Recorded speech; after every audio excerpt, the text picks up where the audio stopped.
자, 오늘 마가복음 4장 35절로 41절 말씀을 통해서 인생의 바다와 큰 광풍, 이런 제목으로 하나님 말씀을 선포와 함께 은혜 받고자 합니다. 이 세상은 이 바다처럼 갑자기 풍랑을 일거나 큰 광풍이 일어나는 경우가 많이 있습니다. 도대체 우리 인생의 이 바다에 이 큰 광풍이 일어나는 원인은 무엇일까? 그리고 인생의 큰 광풍을 만났을 때 우리가 어떤 자세를 취해야 되겠는가? 그리고 마지막, 인생의 큰 광풍의 해결책은 도대체 무엇인가? 이 세 가지 관점에서 하나님 말씀을 선포하고 함께 은혜 받고자 합니다. 인생의 큰 광풍의 원인이 무엇인가? 우리 다 같이 35절로 37절까지 같이 한번 읽어봅시다. 본문을 합독합니다. 시작. 그날 저물 때 제자들에게 이르시되 우리가 저편으로 건너가자 하시니 그들이 무리를 떠나 예수를 배에 계신 그대로 모시고 가매 다른 배들도 함께 하더니 큰 광풍이 일어나며 물결이 배에 부딪혀 들어와 배에 가득하게 되었더라. 예수님의 제자들이 지금 예수님과 함께 이 갈릴리 바다를 배로 건너는 중에 그야말로 풍랑, 큰 광풍이 일어났습니다. 그래서 심지어 그 풍랑으로 인해서 배가 거의 깨질 뻔, 파선할 그런 위기에 처해 있었습니다. 그리고 제자들이 죽을까 봐서 무섭고 두려워서 지금 배 뒤에서 이 베개를 베고 주무시는 예수님을 깨우는 장면이 방금 우리가 읽은 부분인데요. 예수님께서 일어나서 갑자기 이 바람을 꾸짖으시고 바다를 향해 이렇게 말씀합니다. 잠잠하라, 고요하라. 그러니까 이 놀랍게도 그 바람이 그치고 아주 잔잔하게 된 거예요. 한번 따라서 합시다. 잠잠하라, 고요하라. 네. 우리의 말의 능력은 그렇게 힘이 없지만 예수님은 바로 인간의 몸을 입으신 하나님이시란 말. 다시 말씀드리면 예수 그리스도는 이 천지 만물을 창조하신 창조자이시기 때문에 그 어떤 자연 현상이나 피조물도 그 예수님의 명령 한마디면 그대로 순종하게 돼 있죠. 갈릴리 바다는 지중해 바다보다 무려 지형적으로 한 200m 낮은 위치에 있고 또 주위에는 그와 반대로 높은 산들이 둘러 있어서 소위 기온이 올라가면 이 기압의 변화로 갑자기 갈릴리 바다가, 즉 갈릴리 호수에 엄청난 광풍이 갑자기 일어난다고 합니다. 오늘 본문에 나타난 이 광풍은 이 자연적 현상일 수도 있지만 오늘 본문에서는 특별히 하나님의 특별하신 섭리로 일어난 것입니다. 예수님께서 이제 그날도 배에 앉아서 바닷가에서 큰 무리를 향해서 하나님 나라에 대한 진리를 가르치고 계셨습니다. 그리고 이제 날이 저물 때 예수님께서 친히 이 갈릴리 바다 건너편으로 건너가자고 예수님이 그렇게 제안하셨죠. 그리고 이제 다른 배들도 함께 이제 갈릴리 건너편으로 뒤를 따라가게 된 것인데 문제는 이 갈릴리 바다를 도하면서 엄청난 광풍의 위기에 봉착하게 된 것입니다. 그런데 우리가 의문이 듭니다. 예수님은 전능하신 하나님이신데 잠깐 후에 이 큰 광풍이 갈릴리 바다에 번연히 일어날 걸 아시면서도 제자들과 함께 배를 타고 이 갈릴리 바다 건너편으로 건너가자고 예수님이 먼저 제안하셨고 그렇게 출항 중이신데 왜 그랬을까요? 전지전능하신 하나님이 잠시 후에 갈릴리 바다에 광풍이 일어날 줄 모르신 분이 아니신데 그럼에도 불구하고 제자들을 이끌고 저 갈릴리 바다 건너편으로 도하게 하시는 이유가 뭔가? 우리 주님은 하나님이시고 또 우리 인생으로 걱정하며 고생하며 근심하게 하는 것이 우리 주님의 마음이 아니신데 왜 이렇게 하셨을까? 도대체 그 속셈이 무엇일까요? 그건 1차적으로 이제 예수님께서는 이 자연 만물도 주관하시는 메시아, 즉 왕적 권능을 가진 메시아이심을 스스로 계시하기 위한 것일 뿐만 아니라 더 나아가서는 이제 연약한 믿음을 소유한 이 제자들의 신앙을 연단하고 훈련시키기 위해서 그랬던 것입니다. 실제로 이 갈릴리 바다야말로 이 일생 물고기를 잡아서 생명을 연장해가는 이 가난하고 불쌍한 그 제자들이 부름받은 그야말로 소명의 바다일 뿐만 아니라 때로 우리 하나님께서는 그 연약한 제자들의 믿음을 연단하고 훈련시키기 위한 훈련장이기도 하였습니다. 우리 인생은 고해와 같다, 이런 말을 들으셨을 겁니다. 이 말은 우리가 사는 이 세상은 고통의 세계고 괴로움이 끝이 없는 세상이란 의미일 것입니다. 마치 우리의 인생들은 망망대해에 떠 있는 한 척의 조각배와 같은 것입니다. 우리 일생이 끝나는 그 순간까지 우리 인생의 바다에는 그야말로 광풍노도가 끊이질 않는단 말. 우리 인생의 바다에 가령 실직과 도산, 배신과 사별, 그리고 질병과 역경의 광풍이 끊임없이 불어닥친단 말. 그래서 시편 107편 24절 이하에는 이렇게 노래합니다. 여호와께서 행하신 일들과 그의 기이한 일들을 깊은 바다에서 보나니 여호와께서 명령하신즉 광풍이 일어나 바다 물결을 일으키시는 도다라고 노래합니다. 우리 주님은 인생의 바다의 큰 광풍을 통해서 우리가 연단을 받아 유익하게 하고 또 그 하나님의 영광을 체험하기를 원하시는 주님이시죠. 뿐만 아니라 우리 성도가 때로 하나님의 명백한 뜻을 정면으로 거슬러 나갈 때도 큰 폭풍이 일어나게도 주장하십니다. 물론 그때 일어난 큰 폭풍은 하나님의 뜻을 역행한 자를 징계하시고 회개하기 위한 것일 것입니다.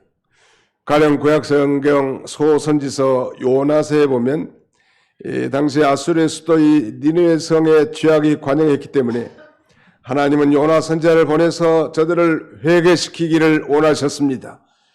그런데 요나는 이 민족적으로 이 아수르 사람들을 싫어한단 말.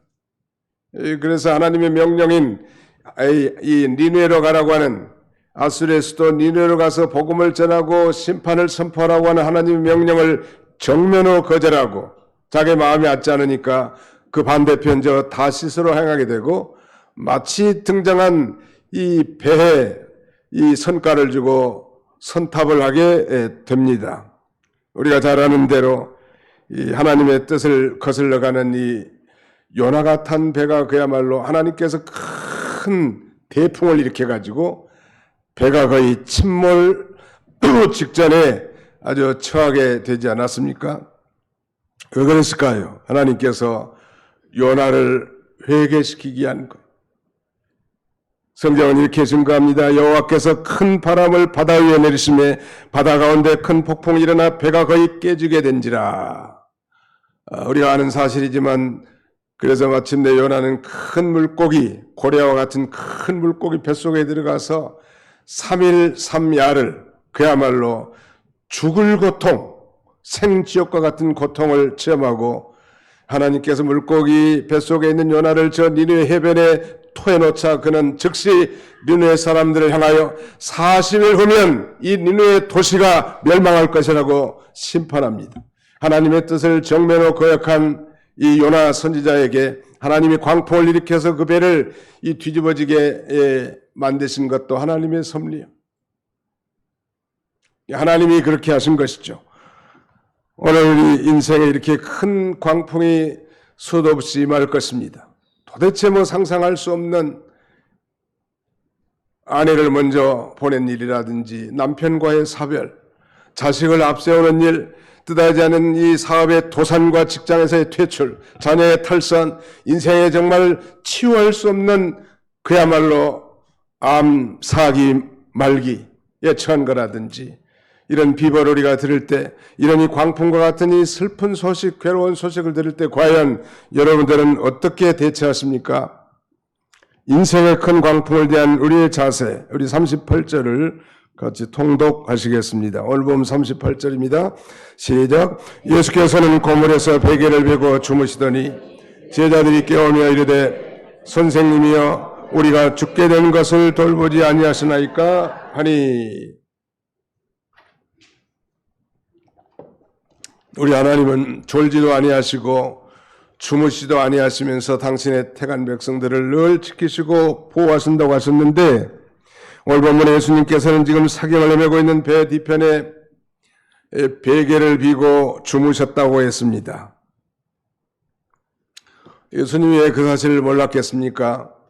반복하지만 예수님은 인성도 가지고 계시고 신성도 가지고 계십니다. 소위 인성과 신성이 결합된 이 하나님이시죠. 인성으로만 따지면 예수님도 우리와 같은 똑같은 연약한 육체를 지니고 계셨기 때문에 밥을 드시지 아니하시면 배가 고프고 열심히 일하면 피곤하기도 하고 주무시지 않으면 졸리기도 하는 거예요. 예수님은 종일토록 이 전도의 경무로 말미암아 엄청나게 피곤했던 것 같아요. 하나님의 나라에 대한 강론을 하고 그래서 배 뒤편 고물에서 베개를 베고 주무셨는데 이 같은 배에 타고 있더니 배가 거의 파선할 지경에 있고 이 제자들은 아우성을 치고 있는 것입니다. 예수님은 그걸 다 아셨지요. 뿐만 아니라 예수님께서 광풍이 내리치는 가운데서도 주무셨다고 했는데 그것은 예수님이 이 환난과 풍파가 많은 이 세상에서도 심령이 항상 평안하시고 고요한 안식세계에 계신 것을 의미하는 것입니다. 그러나 이 광풍으로 시달린 죽을 이경에 차니 제자들이 어떤 태도를 취했는지 우리가 방금 읽은 대로 이렇게 말합니다. 예수께서는 고물에서 베개를 베고 주무시더니, 고물은 배 뒤편을 가리키죠. 그 다음에 제자들이 깨우며 이르되 선생님이여 우리가 죽게 된 것을 돌보지 아니하시나이까, 이렇게 부르짖는 것입니다. 제자들은 자신들을 구원해 주시지 아니하고 편안하게 주무시고만 계신 것 같은 예수님에 대해서 마치 원망하는 태도처럼 예수님을 깨웁니다. 그때 예수님께서 그렇게 말씀하시죠. 39절 예수께서 깨어 바람을 꾸짖으시며 바다더러 이르시되 잠잠하라 고요하라 하시니 바람이 그치고 아주 잔잔하여 지더라. 이에 제자들에게 이르시되 어찌하여 이렇게 무서워하느냐 너희가 어찌 믿음이 없느냐 하시니 라고 말씀하시죠. 책망하십니다.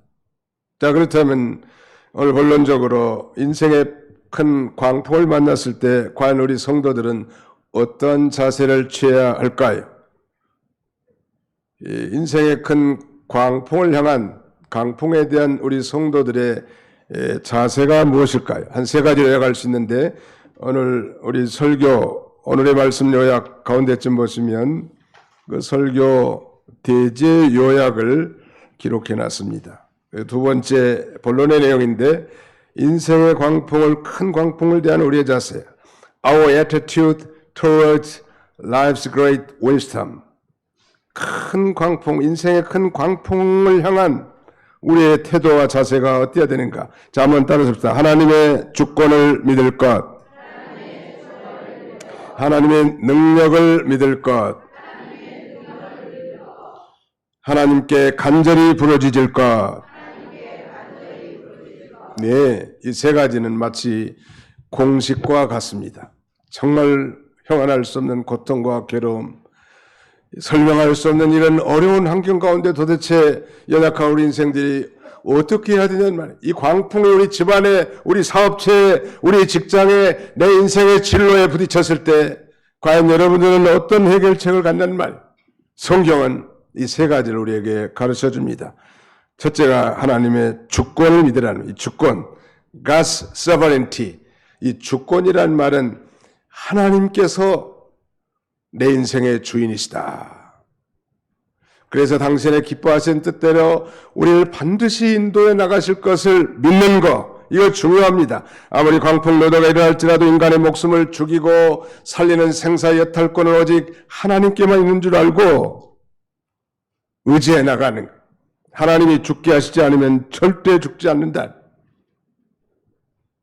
폐암 사기에 걸려서 도대체 살아날 가능성이 없는 그런 가정이 있다고 한다면 대책이 없지 않겠습니까? 어떻게 할까요? 하나님의 주권을 믿는 것 중요합니다. 왜? 이 살고 죽는 것. 사무엘상 2장에 보면 한나의 그 고백 가운데 여호와는 죽이기도 하시며 살리기도 하시는 도다. 생사의 여탈권 오직 하나님께 있는 것. 인간이 보기에는 곧 죽을 것 같고 소생할 가능성이 전혀 없다 할지라도 하나님은 생명의 주인으로서 죽을 병에 회복될 수 없는 그런 상황에 처했다 할지라도 하나님은 하실 수 있다. 하나님의 주권을 믿는 것이 너무너무 중요해요. 요새는 아주 의약품이 많이 발달돼가지고 뭐 폐암사기라도 소위 표적 치료제가 잘 발달돼가지고 배를 가르지 않고도 항암을 투약을 통해서도 이렇게 치료받는 일들이 아주 자주 있어요. 앞으로는 더 많이 개선될 줄 압니다. 그것도 다 하나님의 자연적 은총이라고 할 수 있습니다. 절망하고 낙심하지 말라니. 우리 가정에, 내 인생에, 아니 내 육체에 어떤 광풍과 풍랑이 우리에게 있는다 할지라도 우리가 하나님의 주권을 믿는 거예요. 또 설령 하나님이 데려가신 것이 하나님의 뜻이면 아무리 백방으로 노력한다고 해도 죽는 거예요. 이 바울과 같은 그런 신앙, 사는 것이 그리스도니 죽는 것도 유익함이라. 이미 예수를 믿고 영원한 생명을 얻었고 영원히 죽지 않는 영적 생명, 새 생명을 얻은 자라면 하나님 앞에 빨리 가는 것도 더 큰 축복이 될 수 있는 것입니다. 그러므로 하나님의 절대 주권을 믿고 작은 일에서부터 우리가 연단을 잘 받는 게 중요하고요. 두 번째는 한번 따라합시다. 하나님의 능력을 믿을 것. 네, 우리 오늘 모든 공예배에서도 마찬가지고 오늘도 우리가 고백한 것처럼 우리가 믿는 이 하나님은 전능하신 하나님, Almighty God, Omnipotence라고 하는데요. 모든 것을 하실 수 있는 하나님, 죽은 자도 살리실 수 있는 하나님, 병든 자를 치료할 수 있는 하나님, 하나님의 뜻이라면 약한 자를 강하게 하실 수 있는 하나님, 상처받은 자를 치료할 수 있는 하나님, 우리의 심령 골수를 다 쪼개시고 우리를 회복시키고 우리를 만드신 그 하나님께서 온전케 하실 분은 오직 하나님이십니다. 그러므로 하나님의 전능하신 능력, 그 만능을 믿는 것이 중요합니다. 아무리 풍랑이 심한다 할지라도 그 물결의 능이 나를 해하지 못하도록 우리 하나님 만능으로 우리를 지켜줄 것을 믿는 거예요.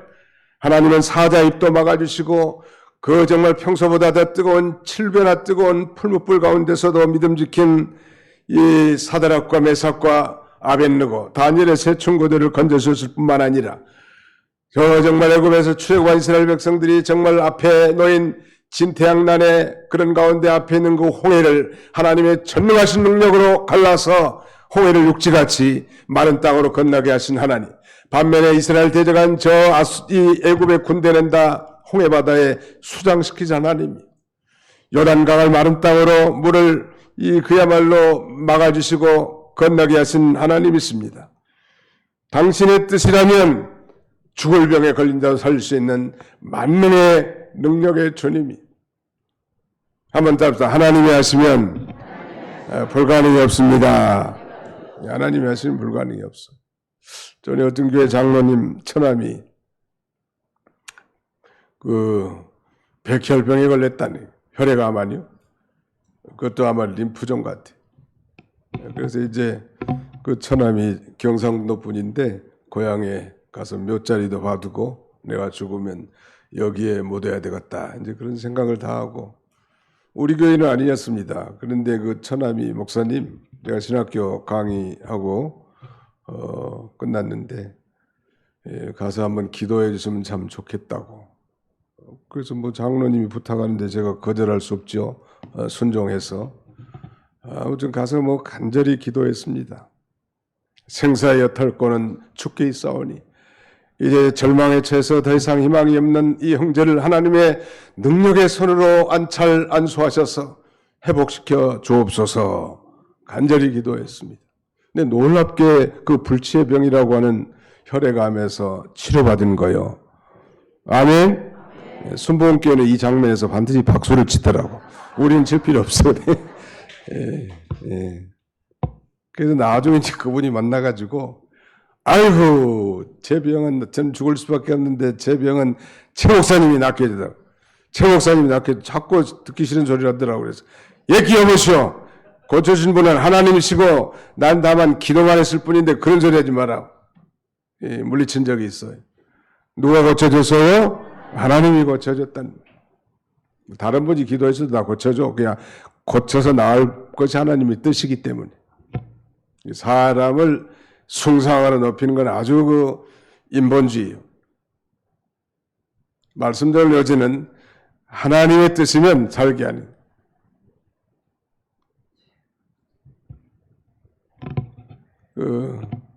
우리 모랭남 집사님 남편이 누구냐 이름이 김동수 집사님 아니에요.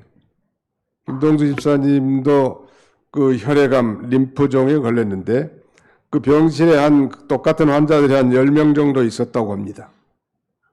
늘 죽어가지고 사실은 9명이 다 죽었대. 한 명 딱 살았는데 우리 김동수 집사님 사는 거예요. 우리 박수 한번 쳐줍시다. 네. 이럴 때 박수를 치는 거예요, 이제. 왜 살려줬을까? 믿는 일 좀 잘하라고. 헛생각하지 말고, 욕심 부리지 말고, 육신적으로 살지 말고, 영혼을 구원하는 일에 희생하고 헌신하면서 믿음으로 살라. 틀림없이 또 그렇게 살기로 결심했을 것 같고, 본인도 하나님도 그래서 긍휼을 베풀어 주셨을 것 같아요. 오늘 제가 말씀드려온 요새는 인생에 부는 그 형언할 수 없는 이 광풍이 우리에게 닥친다 할지라도 하나님의 뜻이면 하나님은 전능하시기 때문에 그 하나님의 절대 주권을 믿고 그 능력을 의지해 나가면 반드시 하나님께서 해결해 주실 줄로 믿습니다. 마지막 하나는 하나님께 부르짖는 거예요. 간절히 supplication for God, 하나님을 향한 간절한 부르짖음, 이게 중요한 거예요. 너희 중에 병든 자가 있는 자 저는 기도할 것이요 믿음의 기도는 병든 자를 구원하리니 주께서 저를 일으키시리라. 성경의 기분이 약속했단 말. 보이는 풍랑의 현상으로 인해서 우리 성도라도 잠깐 고민하고 근심하고 두려워할 수 있겠지만 제자들이 자신들을 구원해달라고 부르짖으면서 중요한 것은 그들이 예수님을 깨웠다는 사실이에요.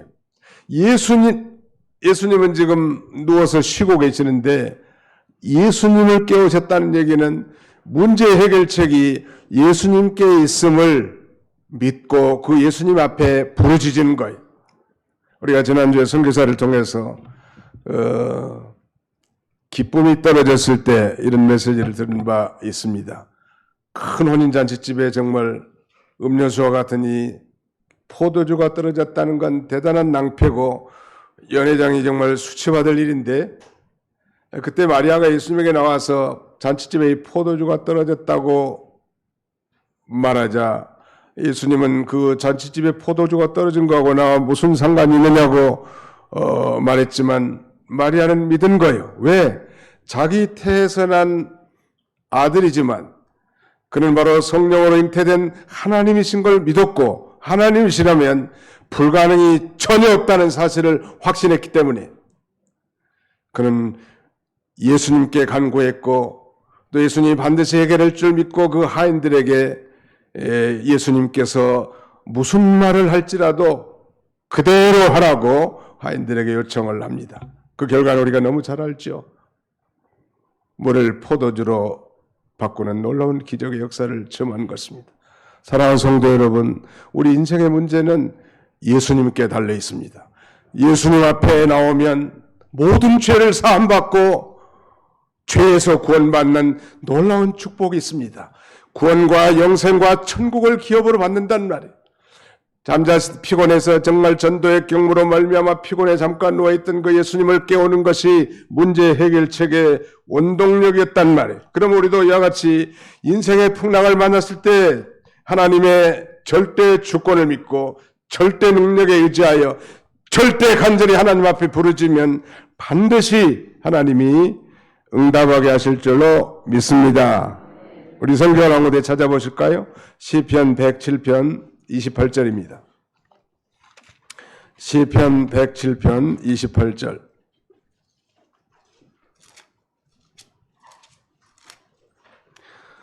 시편 107편 28절로 29절 두 절을 같이 합독하십니다. 시작. 그들이 다시 시편 107편 28절입니다. 시작.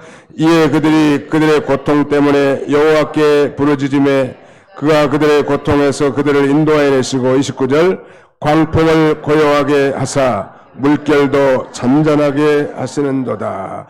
그들의 고통 때문에 여호와께 부르짖음에 supplication, 간절한 부르짖음. 그때 그들의 고통에서 그들을 인도해 내주시고 그 광풍을 고요하게 하사 물결도 잔잔하게 하시는도다. 하나님이 잔잔하게 해주시는 거예요. 선생님이여, 우리가 죽게 된 것을 돌보지 아니하시나이까? 라고 이렇게 제자들이 요청했습니다. 왜 우리를 구원해 주지 않고 이 죽을 유경에 처한 우리들을 가만 보고만 계십니까? 예수님에 대해서 마치 원망하는 태도로 이렇게 예수님을 깨운 거예요. 그때 예수님이 풍랑을 잔잔하라, 고요하라는 하나님의 능력의 말씀으로 평정시킨 다음에 어째 이렇게 무서워하며 어찌 너희가 이렇게 믿음이 없느냐 이렇게 책망합니다. 마태는 본 기사의 평행구절에서 어찌하여 무서워하느냐, 믿음이 작은 자들아, Why are you fearful? 왜 너희 두려워하느냐? Oh, you of little faith, 믿음이 적은 자들아. 작은 믿음을 갖지 말고 큰 믿음을 가지라. 하나님을 내 개인의 어떤 지혜와 한계에 머물러 두지 말고 무한하신 그 하나님 앞에 나가 믿음으로 순종함으로 하나님의 놀라운 기적과 역사를 체험하는 저와 여러분들이 다 되시기를 주님의 이름으로 축원합니다. 아일랜드 출신의 찬송가 작곡자 조셉 메리콧 스크리본이라고 하는 사람은 1855년 찬송가 369장 죄짐 맡은 우리 구주, 이 찬송을 작시합니다. 이 찬송은 스크리본이 고독과 낭만 그리고 슬픔 속에서 중병에 누워있는 자기 어머니를 위로하기 위해서 이 찬송시를 작시했다고 합니다. 그 소절의 2절에 보니까 이렇게 가사가 되어 있죠. 시험, 걱정, 모든 괴로움, 없는 사람 누군가, 부질없이 낙심 말고 기도드려 아래세, 이렇게 말하고 노래하고 3절에는 근심 걱정 무거운 짐 많이 진 자 누군가 피난처는 우리 예수 주께 기도드리세. 참 좋은 찬송이. 시간이 많으면 합창도 하겠는데 생략하겠습니다. 결론, 그렇다면 인생의 큰 광풍을 잔잔하게 하신 해결책이 무엇인가? 바로 그분 예수님이에요. 인생의 큰 광풍을 잔잔하게 하신 예수님. Jesus calms the great windstorm of life. 인생의 폭풍, 인생의 광풍을 잔잔하게 하실 분은 예수님이십니다. 사랑하는 성도 여러분, 여러분 인생 가운데 정말 광풍과 같이 죽을 위경에 처하고 절망 가운데 처하고 아니 정말 내 생명을 좀 끊고 싶을 만큼 그런 극한 환경 막장에 처했다 할지라도 낙심하거나 두려워하거나 염려하거나 근심하지 마십시오. 왜? 우리 인생의 해결책은 예수님께 있습니다. 믿으시기 바랍니다. 잠잠하라, 고요하라 라고 한 그 창조적 능력을 가지신 주님이 한마디만 하면 그 광풍이 잔잔해지고 풍랑과 물결이 고요해지기 때문이죠. 시편 89편 9절에는 시인이 이렇게 노래합니다. 주께서 바다의 파도를 다스리시며 그 파도가 일어날 때 잔잔하게 하시나이다. 누가? 주님께서. 천지를 창조하신 주님의 그 창조의 그 능력으로 때로 파도를 다스리시기도 하고 그 파도가 일어날 때 잔잔하게 하시나이다. 그 지난번에 우리나라에 올라온 그 태풍 가운데 하나가 저는 그 인상 깊게 그 기상도를 봤는데 요게 뭐 그 태풍의 그 진로를 보니까 무슨 뭐 사람이 인위적으로 하는 것처럼 쭉 수평으로 갔다가 뒤로 갔다가 갈치자로 그러더니 일본 쪽으로 가다가는 이제 뭐 직선으로 한반도를 정통으로 통과하게 하는 거예요. 그래서 저는 목회자로서 우리 조국을 향한 하나님의 간섭하심이 아닌가 그렇게도 생각해요. 그 노선을 보면요, 마치 이리 가려고 한 놈을 이쪽으로, 물론 기압골이라든지 이런 영향 때문에 그랬다고 기상학자들은 설명하겠지만 저는 하나님의 종으로서 신앙적 관점에서 이 태풍의 노선도를 마치 그림 이렇게 수평으로 가다가 직선으로 쭉 올라가서 한반도를 통해서 서울을 통과하게 하고 평양까지 가게 하는.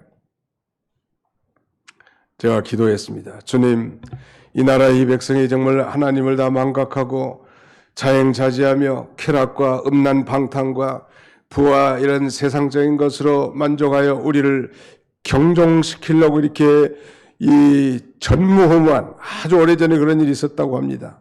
1950년대인지 뭐. 근데 어떻게 이 태풍이 뭐 이 대한해협으로 지나가게 하지도 않고 말이죠.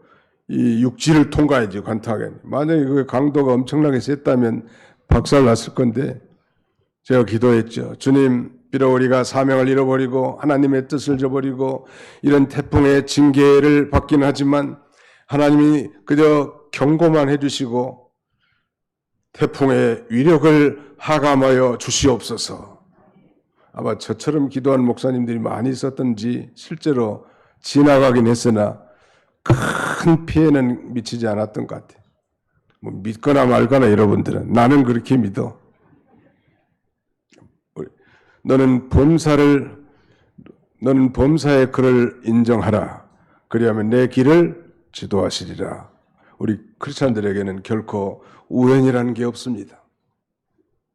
하나님의 섭리를 바라보고 그 가운데서 그 강풍 속에서 하나님의 뜻을 깨닫는 거예요. 요나는 늦지막하게 그걸 깨닫는 거예요. 왜 내 배에 이 엄청난 광풍이 일어났을까? 주님, 나를 저 바다에 던지시옵소서. 던지게 하옵소서. 던졌는데 하나님이 큰 물고기, 고래 같은 물고기를 예비하시고 삼켰다가 물고기 뱃속에서 3일 3열을 죽을 고통을 당하게 했다가 전 니누의 해변에 토하게 하시는 하나님. 물고기 뱃속에서 요나가 뭘 했겠어요? 아마 뭐 젖 먹을 때부터 잘못한 걸 철저하게 회개했을 것 같습니다.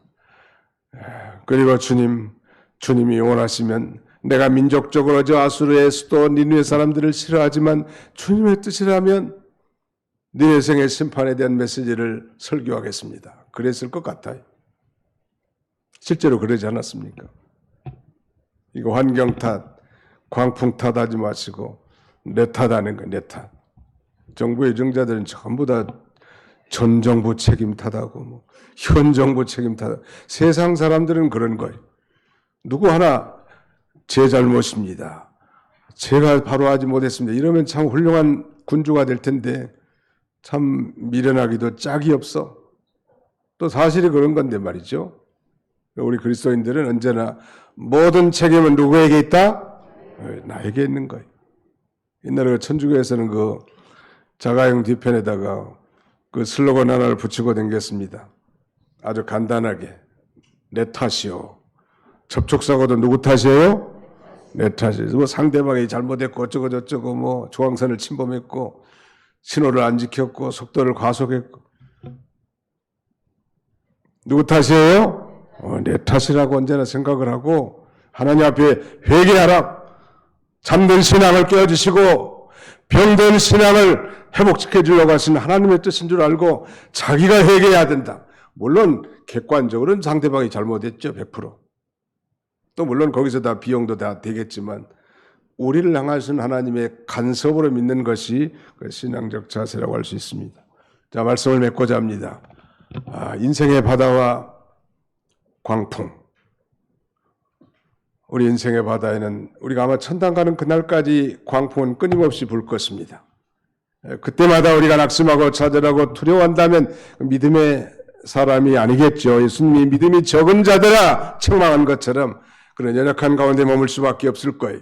그러나 우리 인생의 광풍이, 우리 인생의 바다의 광풍이 아무리 분다 할지라도 하나님의 절대 주권을 믿고 절대 능력을 믿고 절대 하나님 앞에 기도함으로 그 광풍이 평정해서 정말로 고요하고 안정된 그 바다 가운데 우리의 인생의 이 배가 정말 순항할 수 있는, 그래서 장차 저 영원한 항구인 하나님의 천국의 항구에 이를 수 있는 이런 소망을 가지는 복된 성도님들이 다 되시기를 주님의 이름으로 축원합니다. 기도합시다. 기도하겠습니다. 기도합시다.